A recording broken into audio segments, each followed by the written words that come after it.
খুব কষ্টের কিছু কথা বলার জন্য আপনাদের সামনে এসেছি। 5 তারিখের পরে আসলে ইউটিউবে কথা বলতে হবে এটা চিন্তা করি নাই। মনে করেছিলাম যে 5 তারিখের পর দিনই দেশে যাব, যেদিন পতন হবে তারপরে দিনই দেশে যাব, পরে বলতে তার পরপর দেশে যাব আর কি। তো এখনো আমাদের মনে হচ্ছে যেন সেই আওয়ামী লীগের সাথেই বোধহয় এখনো যুদ্ধ করছে, বিভিন্ন বিষয় নিয়ে মত পার্থক্য হচ্ছে, বিভিন্ন বিষয় নিয়ে। আসসালামু আলাইকুম প্রিয় দর্শক, কথা বলছেন আমাদের সবার পরিচিত প্রিয় মুখ, অত্যন্ত সাহসী ব্যক্তিত্ব, সাহসী সাংবাদিক ইলিয়াস হোসাইন। আমরা সরাসরি ভিডিও স্ক্রিনে চলে যাব, সেখানে আজকের ভিডিওর মূল অংশ দেখে আসবো। মনে করেছিলাম যে 5 তারিখের পর দিনই দেশে যাব, যেদিন পতন হবে তারপরে দিনই দেশে যাব, পরে বলতে তার পরপর দেশে যাব আর কি। তো এখনো আমাদের মনে হচ্ছে যেন সেই আওয়ামী লীগের সাথেই বোধহয় এখনো যুদ্ধ করছে, বিভিন্ন বিষয় নিয়ে মত পার্থক্য হচ্ছে, বিভিন্ন বিষয় নিয়ে কথা বলতে হচ্ছে, এখনো দেশের বিরুদ্ধে ষড়যন্ত্র হচ্ছে। যে জিনিসগুলো না চাইতেই পাওয়ার কথা সেই জিনিসগুলো এখন আবার চাইতে হচ্ছে, সেটার জন্য প্রতিবাদ করতে হচ্ছে, রাস্তায় নামতে হচ্ছে।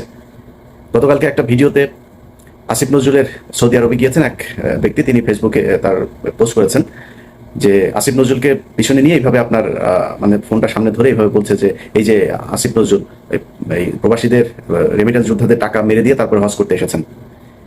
আসিফ নজরুল দেখছি সেই ভিডিও থেকে আপনার আস্তে আস্তে সরে যাচ্ছেন, হ্যাঁ, মানে বাস কাটাতে চাচ্ছেন। তো আসিফ নজরুল, কে ভালো কে খারাপ, কে ঠিক আর কে বেঠিক, এটা আল্লাহ একদিন জাজ করবে। শুধু এতটুকুই বলে রাখলাম, এই 5 তারিখের পরের যে সুযোগ আপনারা শুধু হাতছাড়া করেন নাই, ইচ্ছাকৃতভাবে এই সুযোগটাকে ধ্বংস করেছেন, এর বিচার, এর শাস্তি আপনাদেরকে এই পার অথবা ওই পারে পেতেই হবে। আমি আমার জায়গা থেকে শুরু থেকে এখন পর্যন্ত একটা কথাই বলি, অনেক মানুষের, অনেক নিজের খুব কাছের মানুষজন, ভাই সুযোগ এসছে, কিছু টাকা পয়সার দরকার আছে জীবনে, এরকম ওই 21 টিভিতে যখন কাজ করতাম না, এরকম তখনও অনেক মানুষজন ছিল এরকম বলতো যে টাকা পয়সা বানায় তারপরে করতে। আসলে টাকা পয়সা না মানুষকে বাঁচাইতে পারে না, বিপদে পড়লে ওইখানে আপনি বাঁচতে পারেন। টাকা মানুষের দরকার আছে, আমরা পৃথিবীর একদম ফেরেশতা, আমাদের মানে কোনো ভুল ত্রুটি নাই, কোনো খারাপ কাজ নেই, এরকম না। আমার জীবনেও খারাপ কাজ আছে, চেষ্টা করেছি। আমাকে যদি আজকের আমি আর ধরেন বেশি না 2012 সালের আমিও যদি সেই গণজাগরণ মঞ্চের আগের আমাকেও যদি আপনি মেলান, আমার মধ্যে অনেক পার্থক্য হয়েছে, ভালো না খারাপ সেটা আল্লাহ জাজ করবেন। চেষ্টা করেছে নিজের সমস্যাগুলো সমাধান করতে। যাই হোক, তো এই যে এখন ধরেন মনে করছেন যে আপনারা ঠিক জায়গায় আছেন, যা মনে চায় তাই করছেন, আপনারা করে যাবেন, কোনো সমস্যা নেই, এটার বিচার একদিন হবে। এই হজ করতে গিয়ে যেমনটা দেখেছেন, এর চাইতে আরো ভয়ঙ্কর অপমান আপনাদের সামনে অপেক্ষা করছে। আমাদেরও সমস্যা আছে, জীবনের ঝুঁকি আছে। আমি মনে করি আমার জীবনের হয়তো বেশিরভাগ সময় হয়তো আমার কষ্টে কাটাইতে হবে, কারণ মানে আমার তো ধরেন যারা ভালোবাসে তারা তো সাধারণ মানুষ, তারা তো শক্তি নাই। আমাকে যারা মানে অপছন্দ করে বা যাদের বিরুদ্ধে কথা বলেছে তারা তো শক্তিশালী। সো তাদের ব্যাপারে মানে কথা বলতে গেলে, তাদের বিরুদ্ধে যদি করি, সেটা তো শাস্তি তো আছে, সেটার জন্য হয়তো কোনো এক সময় সেই শাস্তি পেতে হবে। যাই হোক, যেটাই হোক, আল্লাহর কাছে দোয়া করি যেন আল্লাহ ইমান ঠিক রাখেন এবং মানে ধৈর্য ধরে যেন যে কোনো শাস্তি মোকাবেলা করতে পারি, এতটুকু, এর বাইরে আর কোনো কিছু না। তো আজকে যে বিষয়টা নিয়ে কথা বলতে এসেছি সেটা হচ্ছে, ধরেন গতকালকে একটা দেখলাম, একজন রিক্সা চালক মারা গিয়েছিল, যে রিক্সা চালক সবাইকে ধরে ধরে নিয়ে যেয়ে তারপরে আপনার হসপিটালে দিয়ে আসতো। সেই লোকটার স্ত্রী গত সপ্তাহ থেকে তিনি ভিক্ষাবৃত্তিতে নেমেছেন, ভিক্ষা করে খাচ্ছেন। তো সমন্বয়ক যে কজন আছেন, যারা ছাত্র নেতা, যারা ছাত্রদের থেকে উপদেষ্টা হয়েছেন, আমি তাদেরকে সরাসরি ওই কথাগুলো বলেছি। এই এই প্ল্যাটফর্মে আমি ওপেন এই কথাগুলো বলতে চাই। দেখেন, ধরেন এই যে এই ছাত্রদের ভবিষ্যৎটা আসলে কি, তারা কি চায়? তারা যদি মনে করে যে আমাদের হাতে হাজার হাজার লক্ষ লক্ষ কোটি কোটি টাকা আসবে, আমরা এই কোটি কোটি টাকা দিয়ে তারপরে রাজনৈতিক দল গঠন করবো, এরকম দু একজনের কাছে শুনেছি। ধরেন একজনের কাছে টাকা পয়সা চেয়েছে বা কোনো এক জায়গায় টাকার লেনদেন হয়েছে, সেখানে শুনছি যে মানে ছাত্রদের প্রচুর টাকা পয়সা তারা ফান্ড কালেক্ট করার চেষ্টা করছে। এটা রাস্তা না। আপনি কত হাজার কোটি টাকার মালিক হবেন? জামায়াত হচ্ছে ব্যাংকের মালিক, বিশাল বিশাল আর্থিক প্রতিষ্ঠানের মালিক। বিএনপির এরকম নেতা আছে যারা কিনা আওয়ামী লীগের সময় যত টাকা মান্থলি ইনকাম করতো, তাদের ব্যবসা প্রতিষ্ঠান, ব্যাংক, বিমা কোনো কিছু বন্ধ হয়নি। এরকম অনেক নেতা আছে। আওয়ামী লীগের পরিবারের সাথে তাদের পরিবারের বৈবাহিক সম্পর্ক হয়েছে, তাদের সাথে আপনারা টাকা নিয়ে পারবেন? তার কত টাকার মালিক হবেন বলেন আপনি? টাকা পয়সা দিয়ে নতুন করে কোনো রাজনৈতিক দল আপনি দাঁড়ায় যাবেন, এই সুযোগ নাই। কিন্তু একটা সুযোগ আপনাদের হাতে এসেছিল, সেটা কি? এই আগস্টে যেই বিপ্লব হলো, এই বিপ্লবে সারা দেশের মানুষ আপনাদের পক্ষে এসেছিল। এবং আমি নিজেই আমার চ্যানেলে আমি ভিডিও বানিয়েছি। এখন আমি বলছি না যে আমি নির্বাচন চাই, আমি নিজে বলেছি 20 বছর 25 বছর যত বছর মনে চাই ইউনূস সরকার ক্ষমতায় থাকুক। আমরা এখানে উদযাপন করেছি, মনে করেছিলাম যে আমরা বোধহয় স্বাধীন হয়ে গিয়েছে। মিথ্যা, সবকিছুই ভুল ছিল। এই স্বাধীনতার ঠিক আগের যে সময়টা ছিল, সেই সময় আপনাদের সাথে বাংলাদেশের মানুষ যেইভাবে এসেছিল, আপনারা তাদেরকে রাখতে পারেন নাই। কেন পারেন নাই? কয়েকটা, মানে খুব বড় করে 2-3টা জিনিস বলি। দেখেন পরিবর্তনটা হয়েছে কোথায় আমাকে বলেন। আজকের যে বাংলাদেশ, এই বাংলাদেশের সাথে যদি আপনি শেখ হাসিনার বাংলাদেশকে মেলান, মানে কম্পেয়ার করেন। আচ্ছা, কম্পেয়ার করলে ধরেন একটা সাধারণ মানুষকে যদি আপনি জিজ্ঞেস করেন তার যে জিনিসপত্রের দাম কিনে খেতে হয় সেটা কি কমেছে? এটা সমস্যা নাই, একটা নতুন সরকারের জন্য ধরলাম 1 বছর 2 বছর তারা কষ্ট করবে, কোনো সমস্যা নাই, কষ্ট করুক, কিন্তু সেটার জন্য তো আপনার কিছু করতে হবে, তাই না? একজন মানুষ মনে করেন যে বিদেশে যাবে, তার বিদেশে যাওয়ার জন্য আগে কয় টাকা দিত সে? আগে যদি নাকি মনে করেন সৌদি আরবে যেতে 7 লাখ টাকা, 6 লাখ টাকা, 5 লাখ টাকা দিত, তাহলে আগের সরকারের সমস্যা ছিল, দুর্নীতিগ্রস্ত ছিল, তারা বিভিন্নভাবে দালাল এইসবই করে টাকা পয়সা করতো। এই জন্য ইন্ডিয়াতে যেতে লাগে 1 লাখ টাকা, 1.5 লাখ টাকা, আমাদের এখান থেকে 7 লাখ টাকা লাগে।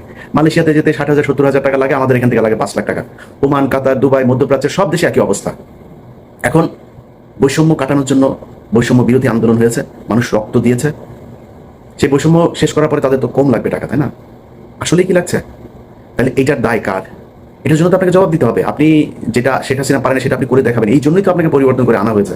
মানে সবকিছুর পর আমি এই যে যুক্তি দেখাচ্ছি, এটাতে আবার আওয়ামী লীগের খুশি হওয়ার কিছু নাই। তোদের আসলে মানে তোদেরকে নিয়ে মানে কথা বলার মতো এই এই মানে রুচিটাও, তোদের নিয়ে কথা বললেই মেজাজ খারাপ হয়ে যায়, গালাগালি করতে ইচ্ছা করে। তোরা তো মানুষ না, তোরা যদি মানুষ হইতে এতগুলো মানুষকে হত্যা করলি, তোদের মানে দলের ভিতরে ধরলাম সব মানুষ, অনেক মানুষ বলে যে আওয়ামী লীগ আসলে সবাই খারাপ না, কিছু কিছু ভালো আছে। তোদের 5 জন মানুষ তো এক জায়গায় হয়ে বলতে পারতি, তাই না, যে আমরা আসলে শেখ পরিবারের এরা ভুল করেছে, এরা আসলে খুব ক্রুয়েল, এরা করাপ্টেড, এদের আমরা ঘৃণা করি, আমরা দলটা আসলে নতুন একটা আওয়ামী লীগ চাই। মনে কর তুই শেখ মুজিবের আওয়ামী লীগে চাই, ধরলাম এই গত 15 বছরে আওয়ামী লীগ চাস না, মাপ চেয়েছে কেউ এখন পর্যন্ত? এখনো পর্যন্ত ওদের ভেতরে মিনিমাম কোনো অনুশোচনা, অনুতপ্ত কোনো কিছু না। ওরা আবারই করে, আবার আসবে, আবার ওরকম করবে।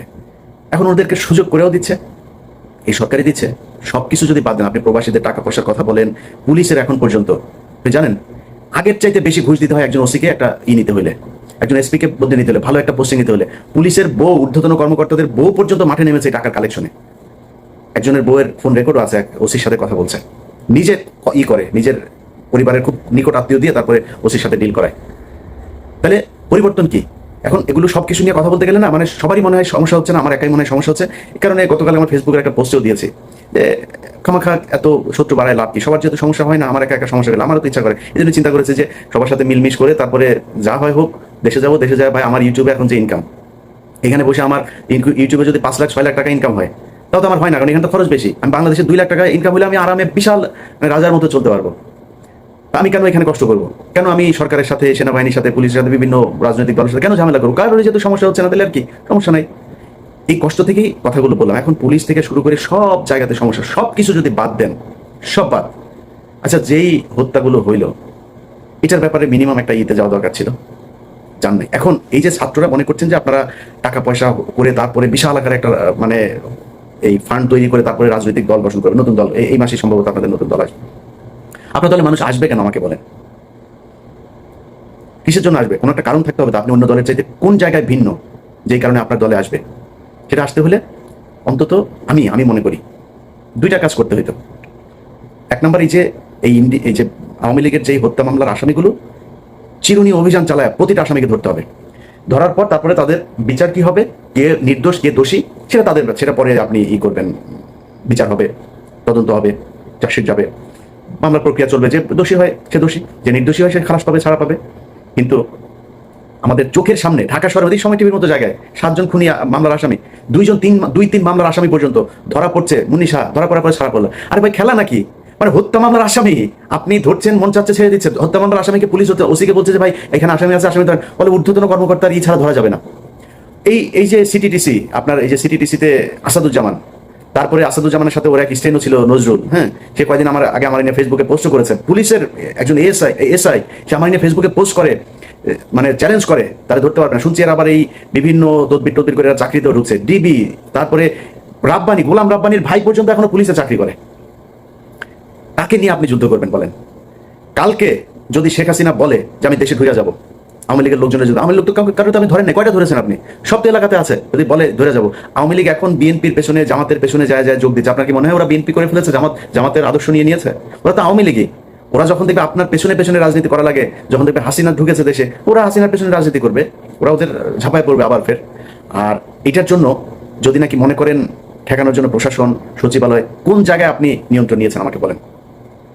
কথা বললে অনেকে কষ্ট পাবেন, জামাত কষ্ট পাবে, বিএনপি কষ্ট পাবে, আমি কোনো রাজনৈতিক দলকে বলতে চাই না, কিন্তু সারা দেশে চাঁদাবাজি চলছে, সারা দেশে চলছে একদম। আমি আমার তো মনে করেছেন যে আমি হয়তো আওয়ামী লীগের সময় আওয়ামী লীগের বিরুদ্ধে কথা বলেছি, বিএনপি জামাত যখন ক্ষমতায় আসবে তখন আমি তাদের পক্ষে কথা বলবো। এটা পারবো না, আমি তো চুপ থাকবো, কিন্তু পারবো না আপনার পক্ষে মিথ্যা কথা বলতে। সারা দেশে চাঁদাবাজি হচ্ছে, ব্যাপক চাঁদাবাজি হচ্ছে।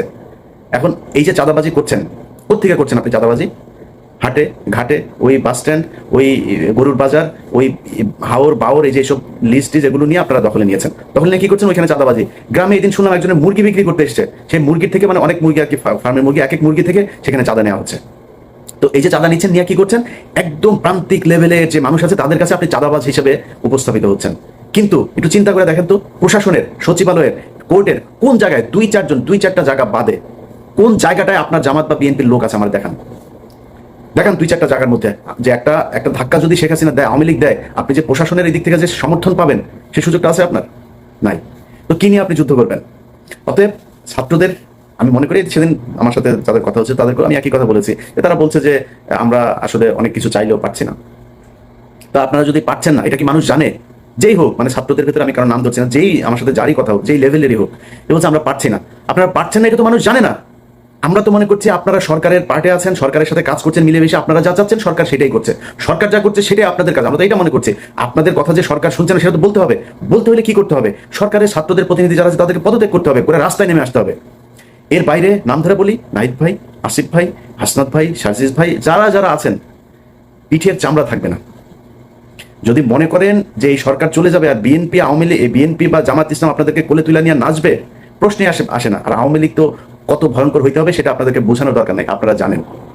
এরা জেলখানার ভেতরে মানুষের ধরে জবাই করে মারে, ফাঁসি হইলেও এদের মনে শান্তি হয় না, জবাই করে মারে। এখন শুনছি ওই যে ক্যাপ্টেন বাসেদ সাহেব মাজেদ গিয়েছিল, এই ক্যাপ্টেন মাজেদ সাহেবকেও জবাই করেছিল। সো এরা এরা এর চেয়ে ভয়ঙ্কর রূপে ফিরবে যদি ফিরতে পারে, ফেরার সুযোগ দেওয়া হয়। অতএব আপনারা ছাত্ররা যারা আছেন, যাদের সাথে বাংলাদেশের মানুষ সবাই চেয়েছিল একটা পরিবর্তন, আপনাদের সাথে কেন যাবে সেটা আপনাদেরকে বুঝাইতে হবে। পারেন নাই, কোনো সমস্যা নাই, পারার চেষ্টা করছেন কিনা সেটা মানুষ দেখতে চায়, যে আপনারা কি আসলেই চেষ্টা করেন নাকি আপনারাও সেই আগের মতোই, আগের দলের মতোই সব লুটপাট করে খাওয়ার জন্য, সুবিধা পাইলে তাদের সাথে বসে মিলেমিশে একাকার হয়ে তারপরে দেশ চালানোর জন্য উদ্গ্রীব হয়ে আছেন। এই জিনিসগুলো আমার মনে হয় আপনাদের বোঝা উচিত আর কি। তো যাই হোক, যে বিষয়টা বলছিলাম আগেও, যে অনেকের কাছে খারাপ লাগতে পারে, কিন্তু সত্যি কথা যেটা ভাই, এই দেশটা দেখলাম তো 5 তারিখের পরে, এখানে টাকা পয়সা হইলে সব পার্সেজ হওয়া যায়। ইভেন কি জানেন, বললে কষ্ট পাবেন, আমরা যে 57 কর্মকর্তার জন্য কষ্ট পাই না, আমরা বলি এই দেশের স্বাধীনতা, সার্বভৌমত্ব, সবকিছু এই 57 জন অফিসারকে মারার কারণে আমাদের দেশ ইন্ডিয়া দখল করে নিল, এগুলো বলি না। সেই 57 জন কর্মকর্তাদের ভেতরেও তাদের পরিবারের লোক, সন্তান, স্ত্রী টাকার কাছে বিক্রি হয়ে গেছে, তাদের স্বামীদেরই চায় না, বিচার চায় না। এটা নিয়ে আবার আরেক ভিডিওতে কথা বলবো। আজকে এই পর্যন্তই। যারা মনে করছেন যে এই টাকা পয়সা ইনকাম করে স্রোতের সাথে গা ভাসিয়ে যে যা যেইভাবে পাচ্ছেন টাকা পয়সা কামাই টামাই নিয়ে টাকা আপনারা অনেক কিছু দিবে, এটা একদিন প্রমাণ হয়ে যাবে। যুগে যুগে বহু প্রমাণ হয়েছে। আসসালামু আলাইকুম প্রিয় দর্শক, দেশ কিংবা দেশের বাইরে যে যেখান থেকে বসে ভিডিওটি দেখলেন সবাইকে অনেক অনেক ধন্যবাদ এবং ভালোবাসা জানাচ্ছি। প্রিয় দর্শক, আশা করি পুরো ভিডিওটি দেখেছেন এবং বুঝতে পেরেছেন। অত্যন্ত সুন্দর আলোচনা করা হলো, জ্ঞানগর্ভ আলোচনা করা হলো, বাংলাদেশের বর্তমান পরিস্থিতি, বাংলাদেশের বর্তমান অবস্থা নিয়ে আলোচনা করা হলো। আলোচনা করলেন আমাদের সবার পরিচিত প্রিয় মুখ, অত্যন্ত সাহসী সাংবাদিক, অত্যন্ত সাহসী ব্যক্তি, সাহসী সাংবাদিক ইলিয়াস হোসাইন। প্রিয় দর্শক, সবাই তাকে ভালোবাসে, মনে প্রাণে পছন্দ করে এবং তার প্রতিটি কাজ, প্রতিটি কথা মানুষের মনকে আসলে কেড়ে নেয়। এবং যখনই তিনি কথা বলেন, সত্য কথা বলেন, সত্য নিউজ দেয়, যার কারণে মানুষ আরও বেশি তার প্রতি আগ্রহ দেখায় এবং তার কখন তিনি আপডেট নিউজ দিবেন সেই নিউজের অপেক্ষায় থাকে। প্রিয় দর্শক, আমাদের এই প্রিয় ভাই, প্রিয় মানুষ ইলিয়াস হোসাইন ব্যাপকভাবে নির্যাতিত, নিপীড়িত এখনও হচ্ছে। তার জন্য সবাই দোয়া করবেন, সবাই ভালো থাকবেন, সুস্থ থাকবেন। ভিডিওটি শেষ করছি, আবারও দেখা হবে ইনশাল্লাহ। আসসালামু আলাইকুম।